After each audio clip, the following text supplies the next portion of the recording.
everybody. This is Patty. Welcome to the Witching Hour.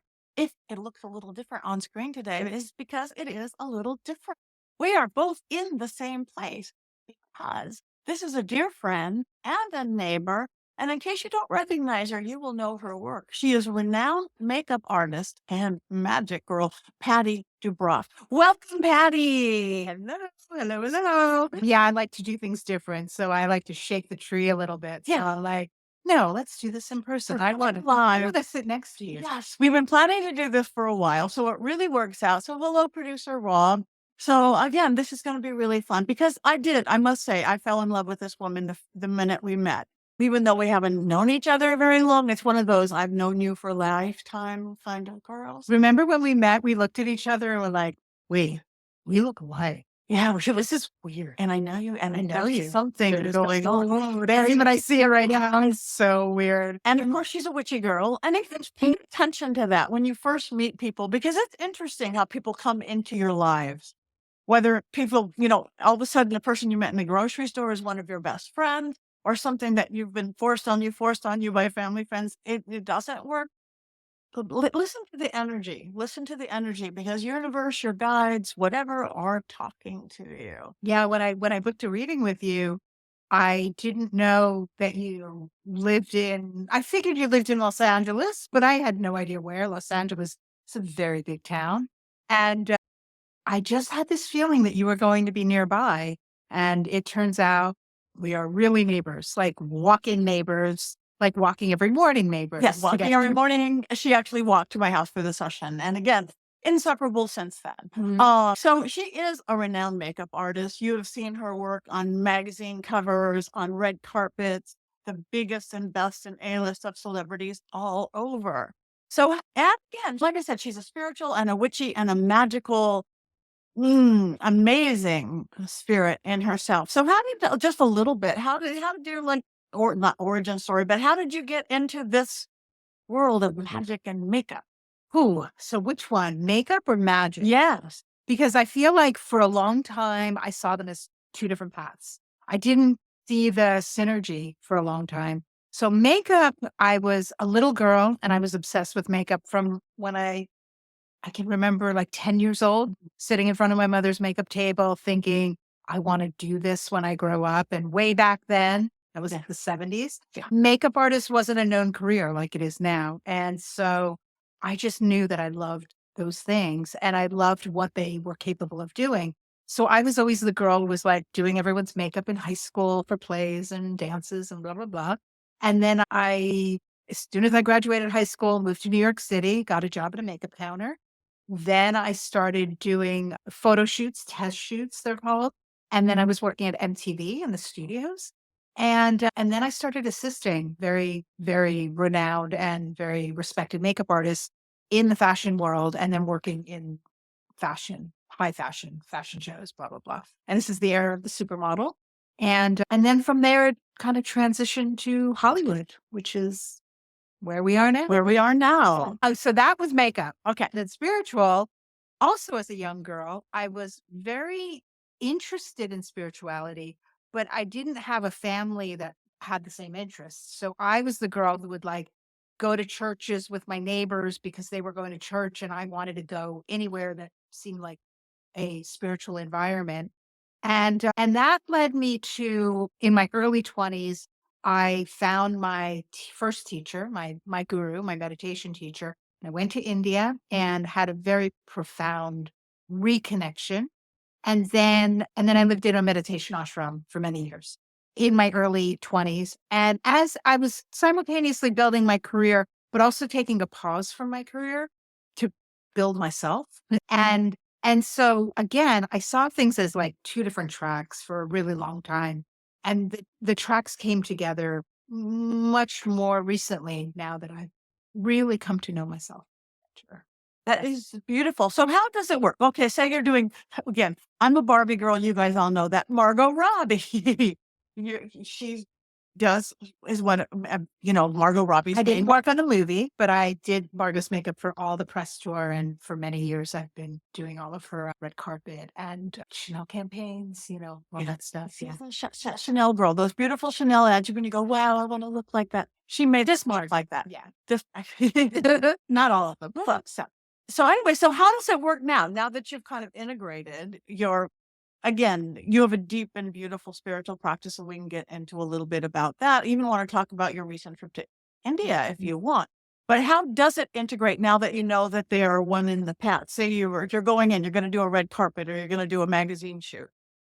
Well, I didn't know of the term glamour magic until just a few years ago. And so I just knew that I was a good makeup artist, and knew that I had this capability to transform someone from plain face to glamorous. Now I understand more of the magic that is involved. And so I wouldn't say I outwardly share what I'm kind of magically doing, but I know very much so that with each stroke, it's an act of magic. With each kind of enhancement, it is further empowering that person to shine brighter. So it's imparting my magic onto them, but I don't necessarily get them involved in it. There's a couple of clients that I can talk to about that, and we can together intentionally work some magic. But that's very private, and I wouldn't share who that is and how that's done. But one thing I can say about that is when it is like cohesively shared, there's the ability to understand that the presence of one, you are popular today. She's so popular. Actually, when we go hiking together, her phone is like fuego fire all the time. And I'm like, this is one of the most popular women I know. So we can keep talking. Just let him bring it. So when it's cohesive and kind of understood the magic that's being done, it's understood that the presence of someone who's standing in their power is able to affect the audience in a very profound way by maybe opening the heart, maybe helping them feel joy, helping them, you know, feel more grounded, depending on what the intention is. So there's a little bit of that in the mix. That is beautiful. Yeah. Now, do you notice because you do work with, celebrities, whether the movie industry or glamour and beauty, do you notice a difference in them? Maybe not their spiritual practice, but energetically with them? Do they seem more open or less open or more protective or less? Or is there just not a generalization at all? When do I notice a difference when? When, say, if in people on the street or when you're sitting there with people that have like they got some form of fame or notoriety or, because usually it takes some work to get there or it's luck or a full weird combination It of both. does, but here's another thing about the fame game, which it can make people much more insecure than they would if they were in normal circumstances. So the level of kind of fear and insecurity can be heightened because of the level of scrutiny that they are about to be facing when they're on a red carpet or in a very high profile situation. So, very much my role is to help keep them even keeled, hopefully calm. I mean, I'm a very calm person, but also like keep it real. Like, you got this, and for them to remember to stay grounded, to stay protected, maybe, to remind them like, hey, a little black tourmaline in your bra could really kind of help the situation. And also to really like stay rooted in their power. If I have the opportunity to remind them, if we don't have a relationship like that, my intention is to give them that through the brush strokes. That is beautiful. So now, what does that mean? How could somebody do that? Say you're just a regular person and you're doing your makeup, you're going out, you have a hot date, or you're going to work. How can we add some of that glamour to ourselves? Sitting there looking in the mirror, which I do believe we need to charm our own mirrors that we just see that best. But what can somebody do? Right. When we look in the mirror, most often, unless we have a beautiful ring light and some kind of soft focus filter, we're going to start judging ourselves pretty harshly because we are not the version of ourselves that we wish that we would be, or that society is expecting us to be, or that we used to be now that we're older, blah, blah, blah. So the first step is meeting ourselves in the mirror and really, really connecting, Mhm. taking a breath, and saying a spell of confidence, whatever, however that looks. What is that like? I believe in myself. I love myself. I love how I am. I love who I am today. I love how I look today. However that resonates with you. And then with each brushstroke, it's like you're worshiping a goddess. I mean, for lack of a better way to put it, that's what we are doing. We are elevating, uplifting, worshiping, and embellishing the goddess that we are. I love that. And yeah, it is true. It is scary because we have ring lights right now. We do. We have But two. we have two ring lights right now. And a little daylight. We've been around a while, so we know kind of reality a little bit more. But I look at some of the young ones coming up that their life has been on a Snapchat filter, which no matter what gives you full and puffy lips and this and eyelashes, and you pick the kind of false eyelashes you want on a filter. And no one could ever meet that. I don't care if you're a 20-year-old supermodel. Well, that's the thing that I've come to realize with like people that are famous is when they wake up in the morning, they don't look like the famous person that they are supposed to be either. So they require a lot of training to get ready for a big event, whether, that's like, working out training, having facialists do their magic, all the things. And then before an event, there's like 3 hours of, professionals in their face and in their space getting them ready to be that person that everyone's expecting them to be. So when we meet ourselves in the mirror and we filtered ourselves in, through social media and whatever, and then we're meeting the reality of who we are, it can be off putting. And that's where having to stay really confident and grounded in who you are and what your real like talents and importance is. And that's hard. It's so hard.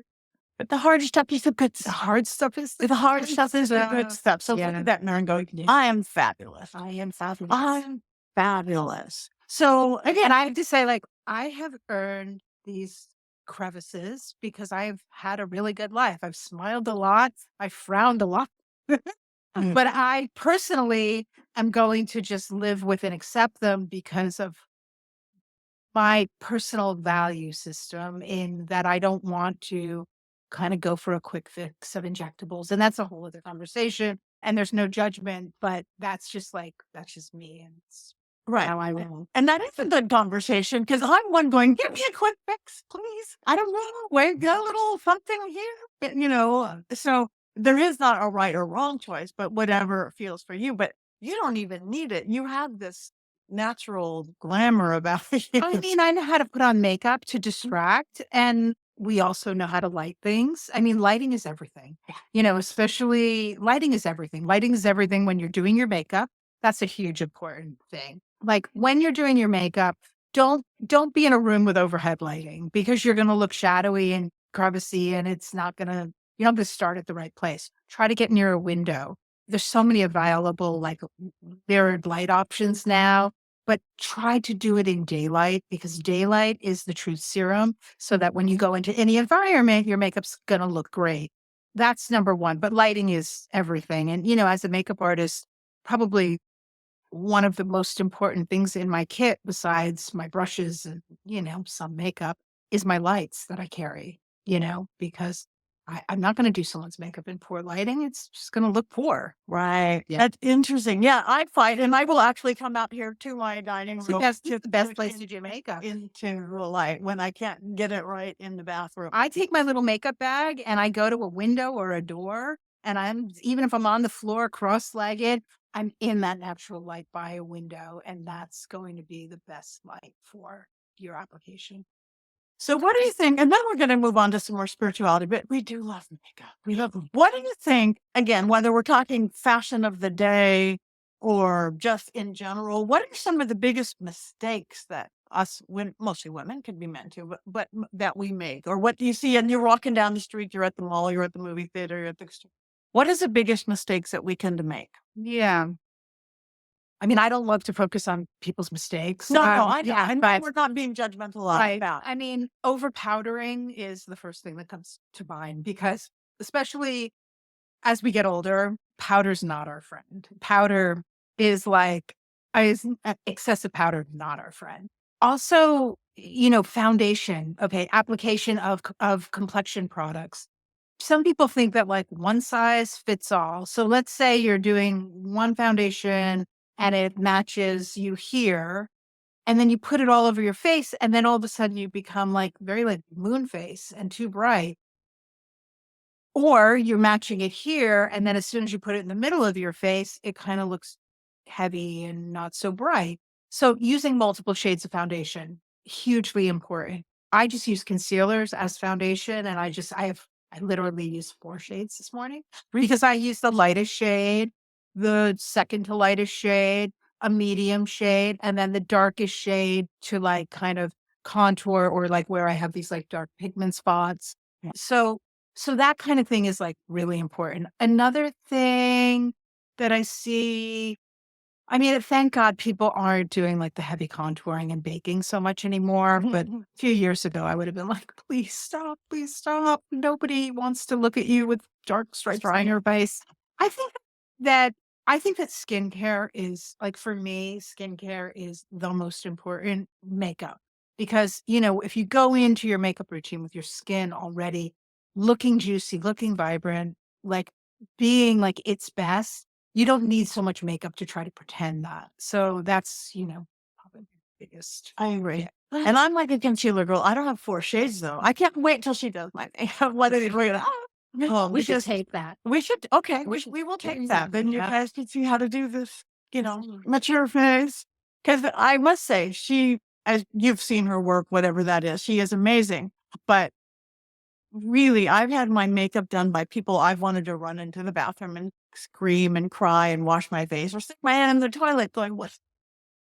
But I won't stick my hand Yeah. on it. But I think another thing is like people get a little too like heavy on the eyeshadow. And when you're young, actually even when you're young, it's not so cool. It's not so chic. Like no one needs layers and layers of powdery things on their eyelids. Skin is so delicate there. So it's like keeping it more, you can make a statement, but there's a pulling back. right. And I prefer in my kind of personal aesthetic. Yeah, no, me too. I'm not a big heavy makeup girl by any means. I'm not even good at I don't even know how to do that. You do your makeup really well. I think Yeah, too. I It's love like the way you do your eyes. It's pretty simple. But simple as there is nothing wrong with nothing simple. wrong with simple. Nothing wrong. But I just need to learn how to put on false eyelashes. Yeah, well, that's hard. False eyelashes are hard, and there's brands that they go on top, and there's brands that go underneath, and it's a hard. I'm not good at it, and I've turned down clients who are very known for wearing a big lash because I knew that I wasn't going to be able to do it well. So I'm like, I don't think I'm the right person. And I don't want to set myself up for failure. And I don't want to set them up. She's so popular. I don't want to set them up for disappointment. So better to say no.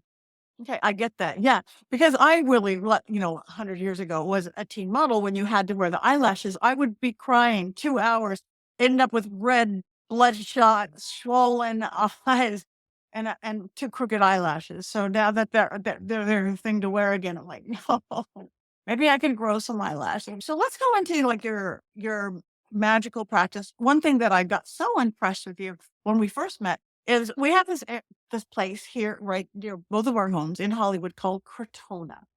It was built in the 1920s or early 1912, before the 1920s. And it was this magical place of magical people. And you have actually helped save that. So tell us a little bit about that. Oh, wow. It's fascinating. It's a big story, but we'll do Cliff Note Okay. version. Krotona was built in 1912 by the Theosophists, and you might want to kind of put a pause on this and go check out Theosophy, Madame Blavatsky, Annie Besant, and what Theosophy is about. But it was like a religion. It was a religion that was incorporating all the religions of the world, especially Eastern and Western melting pot.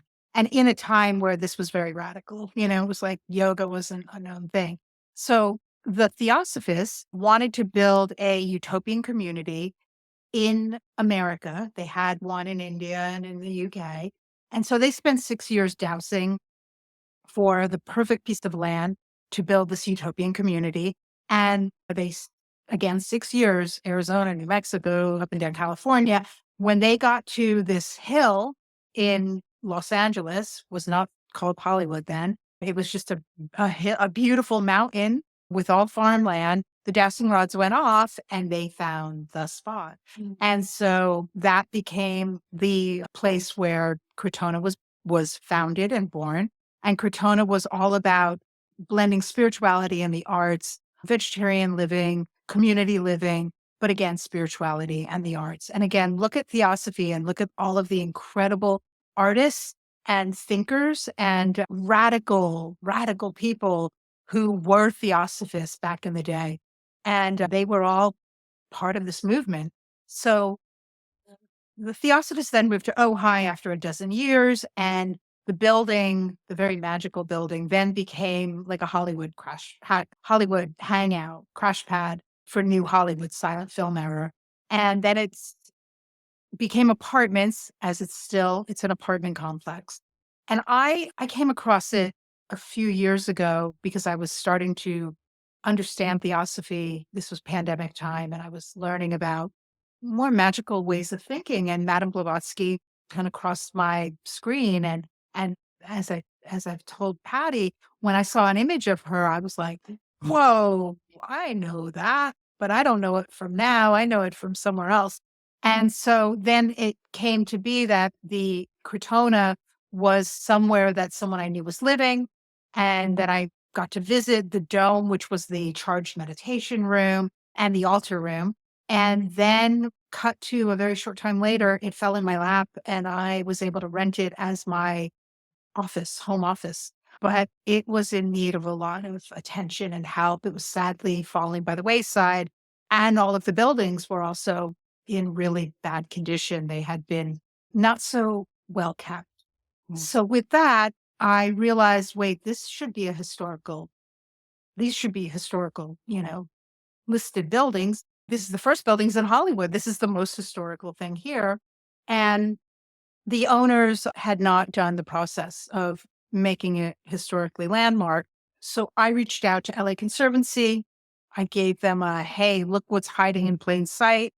And they decided to take on the project and apply to have Krotona historically landmark. Hopefully it will also become a national register landmark. And it is, I'm really happy to say it was landmarked. And I moved out after living again, staying there for 18 months. And fixing it. And fixing it. Beautifully. I did a really beautiful job renovating the space. It was magical. And it was actually where I truly learned about how manifestation is so possible and real. And all the pieces started clicking together of how I've been able to manifest throughout my life and how magical that kind of intentionality is. That's beautiful. So now it is saved. This beautiful saved. building is saved. It will not, otherwise it would, like everything else in the city, so often torn down, Yeah. some ugly square condos put up. And thank you, Patty, for that. Yeah. It nearly wrecked me. Not gonna lie. It was intense and it was quite a journey. Felt like a possession. And at least it was a success. So It was successful. And this is a magical area. This Hollywood area, it wasn't called Hollywood. I have known for years that I think Hollywood is right where it is because of these energy vortexes in the hills here. It's a portal. It's a beautiful portal. And that's why it's drawn in the creative industry and musicians and actors and makeup artists and the religious. There's 7 religious things right within a mile of us. Those dowsing rods went off for a reason. Yeah. Because they were looking for the vortex, the portal. Yeah. And it was sacred land for the indigenous tribes that were here. The Tongva tribe, apparently that piece of land and this mountain was very, very sacred to the Tongva people. So it was just refound. And we've all been drawn here because it's magic. Yeah, it's kind of a love-hate place. It draws in the creative, And it's a lot. and it's a lot for people like, "Oh, yeah, I can't go to that in Hollywood." So it's for those of us who are drawn to it, it's I can't imagine living. I love to travel, but I honestly can't imagine living anywhere else. Speaking of anywhere else, before we go though, just I don't know if you want to talk a little bit about your recent trip to India. Talk about spiritual quests and big quests on that. Well, I've been to India numerous times, and most recently was just a month ago. There was a gathering of spiritual seekers of the Hindu faith called the Kumbh Mela. Again, you might want to put pause here and go check out Kumbh Mela. And it was a gathering that happens every 12 years. But the big one, because it's all astrologically aligned, so it's with, I can't explain it in a nutshell, but astrologically aligned. So the big one, the Maha one, happens every 144 years, and that was this one that just happened. So spiritual seekers, Hindu primarily, but spiritual seekers come to bathe in the confluence of rivers, which is where the Mela grounds happens, and it's like a temporary city that gets popped up. Over the course of 6 weeks, at first, the number was 400 million seekers will, make it to the Mela grounds over the course of this 6-week event. But then I just heard recently that it was more like 600 million that actually attended. So we went we didn't do a full bathe or a snom, it's called. We did a put our feet in, and we didn't I it's didn't feel comfortable going all the way in the water, but I preserved some water. Oh, I should bring you a little. I bring water back from all over the world. We brought water back. I've got water. I've got some water for you. And we stayed in a place called Varanasi, which is, again, put a pause on this. Check out Varanasi or Benares or Kashi, because it's one of the most ancient cities in the world, and it is the most auspicious place for Hindus to be cremated and to die. So the cycle of life is very present there. So it's a city that's also on the river, the Ganga, and it's near where the Mela grounds are. So we stayed in Varanasi and went to the Mela for just a day, which I think on the day we were there were 50 million people casual. It was a lot. It was amazing. It was one of the most incredible reminders of that there is so much unity in division. And one thing that I really love about like being in India and being around spiritual seekers is people meet you in the eye. They look you in the eye. And like I feel like in the rest of the world we're looking at our phone, or we can't meet someone in the eye. But in India, no matter who you are, what caste, what your life choices, you meet people in the eye and we remember we are all the same. Yeah. We are all spirit. So that was my grand takeaway from my big Kumbh Mela adventure. So this really was the biggest gathering in the world ever, right? Ever. It was ever. So that it makes we were calling it like Burning Man times a million. Like and Burning Man is nothing. Burning Man. There would be no Burning Man if there was no Kumbh Mela, which has been going on for thousands of years. It's a deep tradition, and again, put a pause and check that out because it's fascinating. Sounds wonderful. Anyway, this is magical, and I'm gonna have to do something else, and maybe do a little makeup thing or something and tape it. But other than that, how can people, now that they're going to be intrigued by you, like I am, and fall in love with you, how can they follow you? Any websites, social media, so people want to know Patti better? Well, actually, my website is like kind of defunct. So forget the website for now. Forget the website. Social media, Instagram, TikTok, at Patti, Pati, 1T, 1I, Dubroff, Dubroff. I'm sure it's written here somewhere. I have Instagram and TikTok, and I'll do some, get ready with me tutorials, and a lot of my clients. I mean, I like to show my clients and my work there, and yeah, I like to share things I'm into, and it's a mostly makeup page, but there's some weaving in of the spiritual because it is so much about who I am and what I care about. Right. And then it's really great tutorials, because I've learned a lot from you. How to do makeup like this, how to do your makeup, how to do this, how to do that, how to look like so and so. It's like, Yeah, so you have to think about makeup at all or just wanna look your very best. Check it out. Yeah, I because I've been around for a minute and been doing makeup for a few minutes. There was a series recently that went pretty viral because I had done Mary-Kate and Ashley's Mhm. makeup back in the 2000s. And I had heard that, it was like a thing what they looked like back then. And I saw the image. I'm like, I did their makeup for that. So my friend encouraged me, like, do a thing, get the look of that. And I realized that people are really interested in some of the kind of looks from the past. So maybe I can put a call out if there's something that you want to see recreated, Oh, send me a message, like DM me, and I can get some ideas for things that I can make more content about. that is perfect. I love it. So you guys check her out, follow her, like her, learn to be your most beautiful because you are your most beautiful. Right here. It's all in here. Isn't she great? Oh my god. So any last not last words, any words of wisdom before we sign off and send people to look up all those great things? You guys are so lucky that she keeps giving you this. So keep following that because I follow that. Thank you. Welcome to the Witchy Flip Sisters. Patty Square. Patty Square. We're gonna have a patty party. With other patties, so Other then patty. Patty Price Or more. or more. Patty 4. I don't know how to even do the math. We're gonna have to work on the big girl math. Yeah. Anyway, bye guys.